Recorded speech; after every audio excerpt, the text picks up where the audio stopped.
Hello everyone, and welcome to the Dice Commando YouTube channel. I'm Andrew, with you here as always. This is Go Again, a fabulous video cast covering the trading card game Flesh and Blood.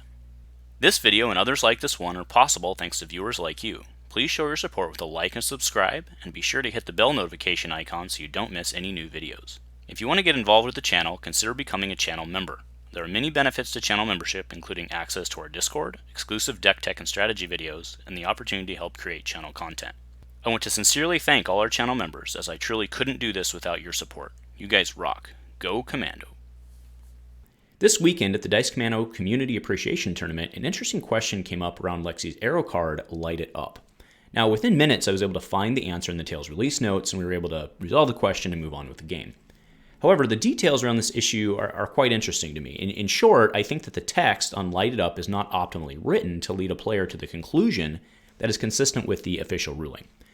Now sure, from a 10,000 foot view, as long as we're all playing by the same rules when we sit down, this isn't really an issue. That said, in these games, words do matter. Not only is every word on the card important, but so is the order of those words.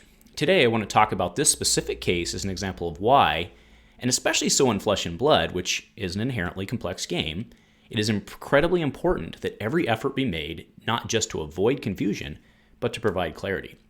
As we're seeing more and more text being added to our cards, which will assumably continue going forward, the importance to clarity and correctness on the cards themselves cannot be overstated.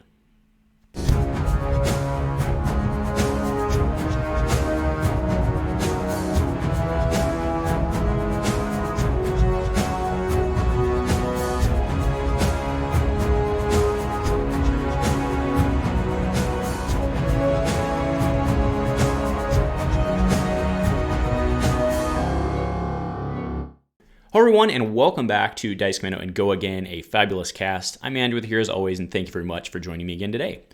Now before we get started, I want to get a few things out of the way so that we remove any doubt on the goal of today's discussion. First, I'm not arguing with or debating the ruling on Light It Up. Not only is it quite clear in the release notes, but I also personally feel it's the right ruling, because it would probably be pretty busted if it was the other way. So again, this isn't about arguing with the ruling, it's about looking at what the card says versus how it's actually rolled to work. Second, and as I mentioned in the intro, this isn't a major deal. So long as everyone who sits down at the table is on the same page, which is of course achieved by the ruling itself, then in the long run, everything's good. And finally, and very importantly here, this isn't in any way a slam at LSS. The issue of words versus rulings is certainly not a unique issue to them, and it presents in nearly every one of these type of games that we've seen, right? Tons of them that I've played in the past have had the same thing. No one, I'm not, saying that they did anything wrong.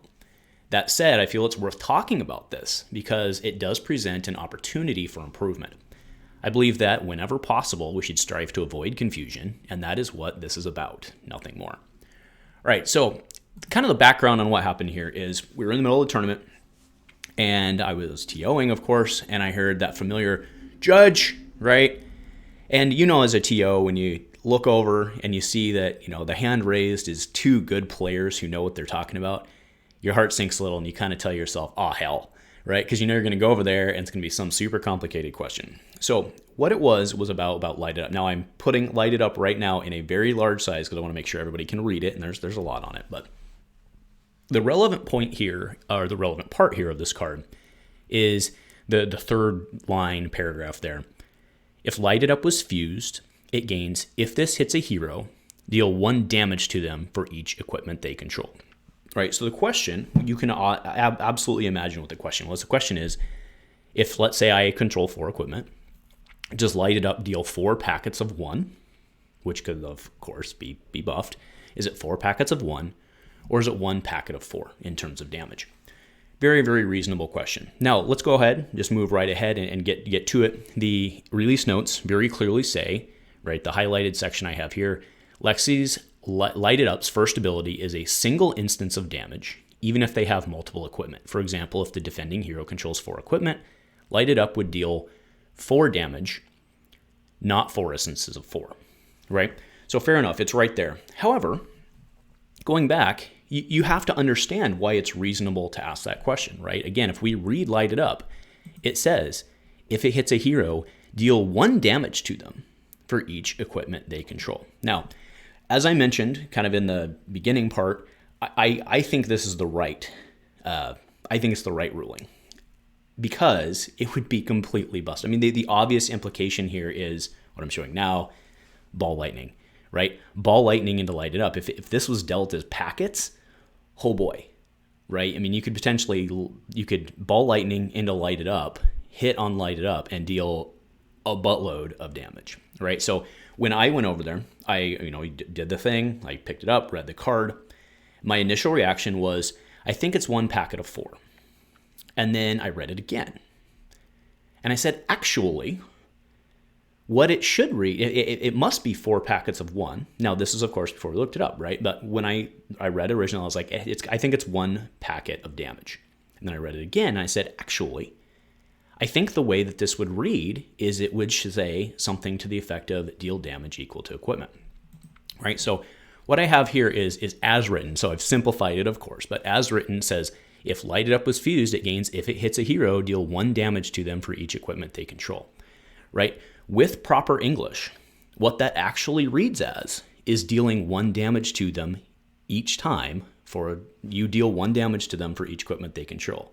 Right? If it was the way it's ruled, to be consistent with the ruling, it would read as on the right side there.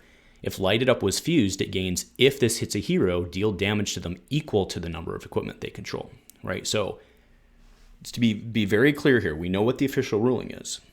But my contention here is that that's not actually what the card says, right? What the card actually says with proper English is deal 1 damage to them for each equipment, which means that if they have, let's say in the case that they have 5 equipment out because you've got Oldham Shield, you should deal 1 damage for the head, 1 damage for the chest, 1 damage for the arm, 1 damage for the legs, 1 damage for the shield, or however it may work out.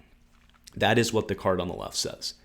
The card on the right says deal damage to them equal to the number of equipment they control. Right, so to be consistent with the ruling, lighted up should say, consistent with the ruling in the release notes, lighted up should be written as it is on the right and not as it is on the left, right? So again, we're all on the same page. We all know what the official ruling is. But the discussion today, and to be clear, I'm just using this was the example that spurred the conversation, so that's what we're talking about. But what, the overall discussion about is, fab complexity. There have been plenty of discussions about fab's complexity. And it is what it is, but there's no reason to have, stuff like this is unfortunate. Because as a player, I should be able to sit down with my opponent and we should be able to read our cards and know how our cards work, right? And when we have a case where a card is, in my opinion, and I'm pretty sure it's the correct opinion, saying something different than what it does, that creates problems. And at the very least, we have to agree that it does not help the complexity type situation, right? So again, like I said in the beginning, I think this is the right ruling because with ball lightning alone or other stuff like that, this card would be bonkers, right? So I'm not advocating that they go back and change. That's not what I want to happen. That's not what I'm advocating. What I am advocating is that we pay special attention going forward to making sure that our cards are consistent in saying what we want them to do, right? I think that's a pretty reasonable request. So, I mean, there's not a lot to belabor here, but we do see this often. There are other examples out there in Fab that aren't quite as egregious. I just thought that this example was pretty cut and dry on, as per proper English, this card does not say what it does, right? It does not say it in that way. So anyway, in closing, there's nothing more fundamental to a card than what it does. This is, after all, how we play a card game. And when the text on a card does not clearly or accurately describe what that card does, it's a clear opportunity for improvement and learning, right? And that's what this is about, is identifying problem and fixing stuff going forward. And I think while we can all agree that in the grand scheme of things, this isn't a major deal, taking the opportunity to identify and correct things, I think, is always the right thing to do. Complex rules interactions, timing interactions, etc. are an unfortunate and avoidable reality of these type of games. It's the nature of the beast, right? And that's why when we can take simple, low-effort steps to improve clarity or avoid contradictions, we should do that. Complex interactions may be unavoidable, but uncertainty on how a card reads versus what it does is entirely avoidable. Now, we're all familiar with the ongoing discussion, debate, or even argument, depending on who you're talking to, on how much of a problem, if at all, the high level of complexity in Flesh and Blood is. And regardless of where on that spectrum you personally fall, whether you think complexity is a concern or whether you don't, we can all agree that cases in which we're sitting and debating what a card does due to its text alone, at the very least, is something that does not help assuage complexity concerns. So thank you all very much for tuning in yet again today. I love having these type of discussions, and I'd love to hear what you think as well. So sound off in the comments below, and tell you what, folks, have a great week, and go Commando.